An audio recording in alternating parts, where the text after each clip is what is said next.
Me voilà bien chanceuse, hélas. Ils l'ont dit bien vrai. Qui veut tuer son chien l'accuse de la rage. Et le service d'autrui n'est pas un héritage. Mais qu'est-ce donc? Qu'avez-vous, Martine?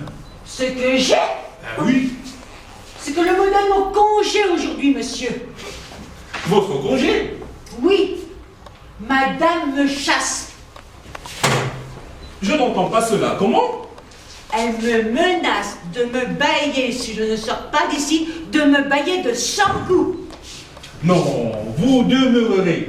Je suis content de vous. Ma femme, bien souvent, a la tête un peu chaude.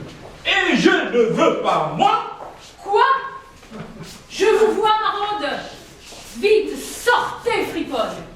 Allons, quittez ces lieux et ne vous présentez jamais devant mes yeux. Tout doux. Non, en effet, Et... je veux qu'elle sorte. Mais qu'a-t-elle commis pour vouloir de la sorte? Quoi? Vous la soutenez? En aucune façon. Prenez-vous son parti contre moi? Mon Dieu, non. Je ne fais seulement que demander son crime. Suis-je pour la chasser sans cause légitime? Je ne dis pas cela. Mais il faut de nos gens... Non. Elle sortira, vous dis-je, de séance. Eh bien oui. Vous dites donc quelque chose en contre? Je ne veux point d'obstacle au désir que je montre. D'accord. Et vous devez, en raisonnable époux, être pour moi, contre elle, et prendre mon courroux. Aussi fais-je. Oui, ma femme avec raison vous chasse.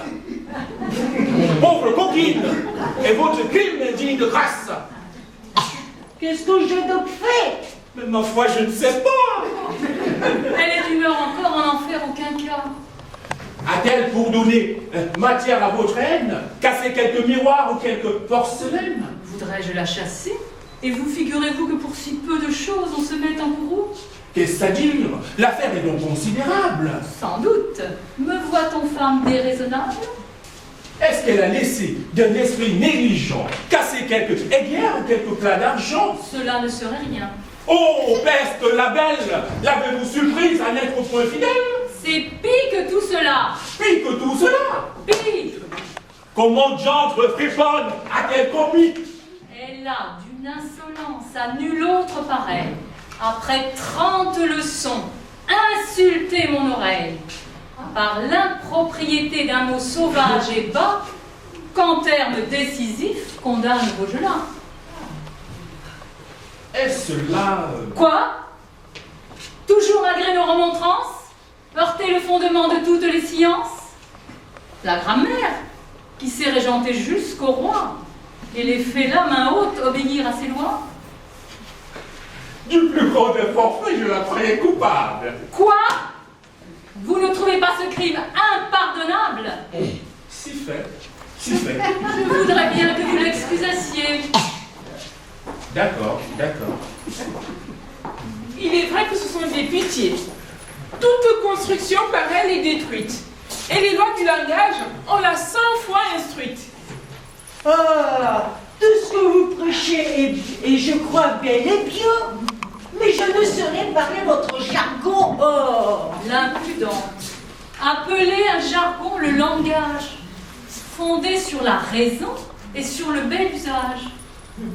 quand on veut se faire entendre, on parle toujours bien. Et tous vos vieux dictons ne servent pas de rien. Ne voilà pas encore de son style. Ne servent pas de rien. Oh, servez-nous d'être indocile. Faut-il qu'avec tous les soins qu'on prend, on ne te puisse apprendre à parler congrument? De pas mis avec rien, tu fais la récidive. Et c'est comme on t'a dit, trop de négatives. Mon Dieu, je n'avais pas éduqué comme vous. Et je parle tout droit comme on parle chez nous. Oh, peut-on y tenir? Quel solécisme horrible. En voilà pour tuer une oreille sensible. Ton esprit, je l'avoue, est bien matériel. Je n'ai qu'un singulier. Avant et pluriel. Veux-tu toute ta vie offenser la grammaire? qui parle de français grand-mère ni grand-père. Oh ciel! Ma mère est prise à contresens par toi. Et je t'ai déjà dit d'où vient ce mot. Oh, ma foi, qu'ils viennent de Paris, d'Evry ou de Chaillot, ça m'est égal. Quelle âme villageoise. La grammaire, du verbe et du nominatif, comme de l'adjectif, avec le substantif, nous enseigne les lois. J'ai, madame, à vous dire que je ne connais point ces gens-là. Quel martyr! Ce sont les noms des mots. Et il faut savoir en quoi il faut les faire accorder. Oh, ils s'accordent entre eux ou second, qu'importe. Et mon Dieu, finissez un discours de la sorte. Vous ne voulez pas, vous, me la faire sortir? Si fait.